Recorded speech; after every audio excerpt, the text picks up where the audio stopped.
اعزاز، آپ کوئی راستہ نکلتا دیکھ رہے ہیں؟ خصوص طور پر آپ کس طرح دیکھ رہے ہیں اس سچویشن کو؟ پاکستان کی ثالثی میں مذاکرات، خطے میں امن ممکن ہے؟ مبشر، آج بھی میں نے وزارت خارجہ سے رابطہ کیا، کچھ اور متعلقہ جو لوگ ہیں ان سے رابطہ کیا۔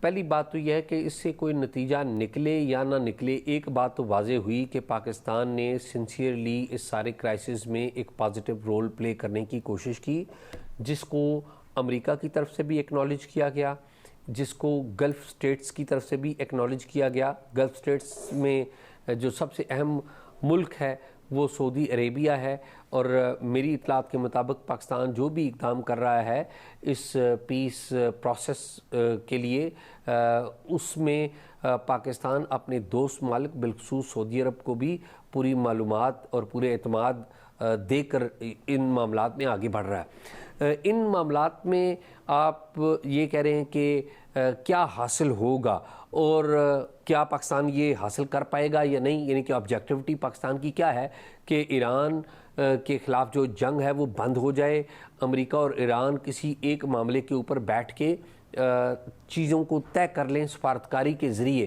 نہ کہ جنگ کے ذریعے، اور جو عالمی سطح پر ایک کرائسس آیا ہوا ہے پیٹرول کی قیمتوں کی وجہ سے وہ بھی نیچے آئے۔ تو دیکھیے اس میں پاکستان اس وقت کسی پوزیشن میں ہوگا کہ پاکستان گارنٹی لے سکے امریکہ کے ساتھ کہ وہ کوئی کارروائی کرے گا یا نہیں کرے گا۔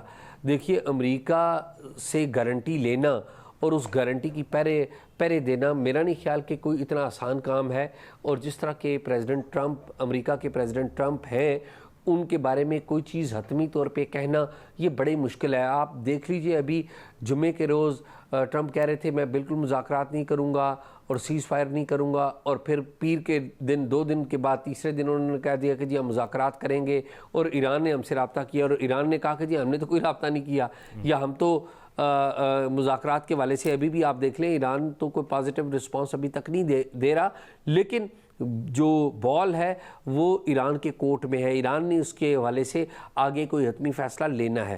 تو پاکستان ابھی اس پوزیشن میں یہ نہیں ہے کہ وہ کوئی گارنٹی لے سکے یا کسی کی گارنٹی دے سکے، لیکن پاکستان کی طرف سے امریکہ کو اور ایران کو قائل کرنا، اور اس میں ذکر اگر ترکیے کا یا ایجپٹ کا نہ کیا جائے تو وہ بھی بڑی زیادتی ہوگی۔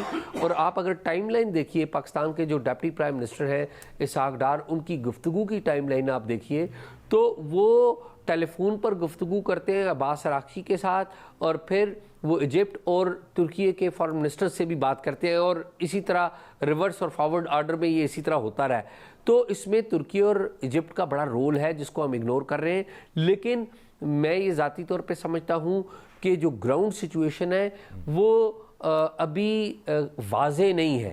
واضح اس لیے نہیں ہے کہ ابھی تک امریکہ کی طرف سے تو گرین سگنل پبلکلی آ گیا ہے، ایران کی طرف سے بھی گرین سگنل آنا باقی ہے، اور اگر یہ فری کین مانیں گے تو تب یہ مذاکرات آگے بڑھیں گے۔ اور پھر مذاکرات کا فارمولہ کیا ہوگا؟ پہلی بات تو یہ ہے کہ مذاکرات تو ہوں گے، اس کی بات تو آ گئی، لیکن فارمولہ کیا ہوگا؟ کیا ایران کی ڈیمانڈز کو امریکہ پر کر سکتا ہے؟ اور ایران کی ایک ڈیمانڈ تو دیکھیں، ایران نے جو بہت اہم ڈیمانڈ کی، انہوں نے کہا کہ جی ہمارا اتنے $1 ٹریلین کا نقصان ہو چکا ہے، آپ ریپریشن، آپ ہمیں پیسے دیں اس کے جو آپ نے ہمارے اوپر جو جنگ ہے وہ وارد کی سونپی تھی۔ اور امریکہ کیا ڈیمانڈ کر رہا ہے، اور وہی ڈیمانڈ ملتی جلتی ہے اسرائیل کی بھی کہ جی یورینیم جو ہے وہ ہمیں دے دیں، ایران کے پاس یورینیم ہے، اور نیوکلیئر کوئی نہیں ہوگا، نیوکلیئر کے لیے یہ کوئی کارروائی نہیں کریں گے، کوئی ٹیسٹ نہیں کریں گے، اس کے حوالے سے کوئی تجربات نہیں کریں گے۔ تو دونوں کے جو مفادات ہیں وہ دونوں کے مفادات ایک دوسرے سے ٹکرائے ہوئے ہیں۔ مشکل عمل ہے، لیکن سفارتکاری اسی ہنر کا نام ہے، اسی آرٹ کا نام ہے جس میں مشکل حالات میں رستہ پیدا کیا جاتا ہے، اور پاکستان نے یہ رستہ پیدا کیا ہے۔ اور اس میں آپ یہ بھی دیکھیے کہ 3 بندوں کی ہمیں ٹیم نظر آ رہی ہے۔ پرائم منسٹر شہباز شریف ہمیں نظر آ رہے ہیں کہ وہ بات کرتے ہیں ورلڈ لیڈر سے اور ایران کے پریزیڈنٹ سے بات کرتے ہیں۔ پھر ہمیں deputy prime minister Ishaq Dar نظر آ رہے ہیں جو کہ فارن منسٹر سے بات کرتے ہیں اور باقی کوارڈینیشن کرتے ہیں، اور ایکچولی فارن منسٹر کے طور پہ یہ تمام راہ ہموار کرتے ہیں جو مین رول جسے کہیں۔ اور پھر ہمیں فیلڈ مارشل عاصم منیر نظر آتے ہیں جو کہ عمان میں بھی جاتے ہیں اور وہاں پر ملاقاتیں کرتے ہیں اور امریکہ کے پریزیڈنٹ سے بھی بات کرتے ہیں تاکہ یہ ساری چیزیں نظر آئیں. تو ابھی تک تو پاکستان کا جو ٹیم ورک ہے وہ بڑا بہتر نظر آ رہا ہے, اور اس مقام کے اوپر لے آنا کہ امریکہ جو ہے وہ جو الٹیمیٹم امریکی پریزیڈنٹ نے دیا ہوا تھا اس الٹیمیٹم کو انہوں نے بڑھا دیا, تو میرے خیال میں ابھی تک تو کافی حد تک کامیابی ہوئی ہے. ہمیں توقع رکھنی چاہیے کہ یہ ایفرٹ جاری رکھیں گے کیونکہ اس میں پاکستان کا بھی بڑا فائدہ ہے. خالی عزت ہی نہیں ہے. پاکستان دیکھیے 30 دن کے لیے جو سینکشنز ہیں پیٹرول کے حوالے سے وہ انہوں نے ختم کر دیے امریکہ نے ایران کے اوپر تاکہ پیٹرول کی قیمت نیچے آئے. آلدو کہ انہوں نے کہا ہے کہ یہ پہلے سے جو آرڈر وار سے پہلے کے جو آرڈرز ہیں ان کو فلفل کرنے کے لیے یہ آرڈر کیا گیا, یہ سینکشن ختم کیے. لیکن پاکستان یہاں پر سفارتکاری دکھا کر ایران سے پیٹرول خریدنے کی اجازت بھی لے سکتا ہے, اور اگر ہم ایران سے پیٹرول لینا شروع کر دیں تو پاکستان میں پیٹرول کی قیمتیں ماضی کی بنسبت بھی یعنی کہ اس وار سے پہلے کی بنسبت بھی بہت نیچے آ جائیں گی. تو پاکستان کے لیے اپرچونٹیز بھی ہیں, لیکن again we are walking on a very tight rope. اور مذاکرات کی کامیابی کے لیے کتنا آپ کو یقین ہے کہ آپ کو کیا لگتا ہے مذاکرات کامیاب ہوں گے؟ دیکھیے مذاکرات اس میں کامیاب ہونے کا امکان بڑا کم ہے کیونکہ دونوں جو فریقین ہیں دونوں فریقین بڑی انتہائی پوزیشن لے چکے ہوئے ہیں. ایران کے اوپر جنگ تھوپی گئی ہے اور امریکہ نے اسرائیل کے ساتھ مل کر یہ جنگ کی ہے. اسرائیل کبھی نہیں چاہتا کہ امریکہ اس جنگ سے نکلے, اور امریکہ اپنی فیس سیونگ چاہتا ہے. کیا ایران وہ فیس سیونگ دینے کے لیے تیار ہے؟ اس بات کا جو جواب ہے وہ ایرانی قیادت ہی دے گی. لیکن ایران اگر وہ دیتا بھی ہے کہ فیس سیونگ دینے کے لیے فرض کریں وہ تیار بھی ہوتا ہے, تو اس بات کی گارنٹی کیا ہے کہ امریکہ اسرائیل کے ساتھ دوبارہ مل کے دوبارہ ایران پر حملہ نہیں کرے گا؟ اور وہ گارنٹی, اس گارنٹی کا پیرا کون دے گا؟ یہ بڑے بڑے سوالات ہیں جن کا جواب وقت دے گا. صافی صاحب آپ کے سامنے سوال رکھیں گے, اور یہی سوال کہ مذاکرات کا فارمولا کیا ہوگا, اس پر آپ کا تجزیہ جانیں گے.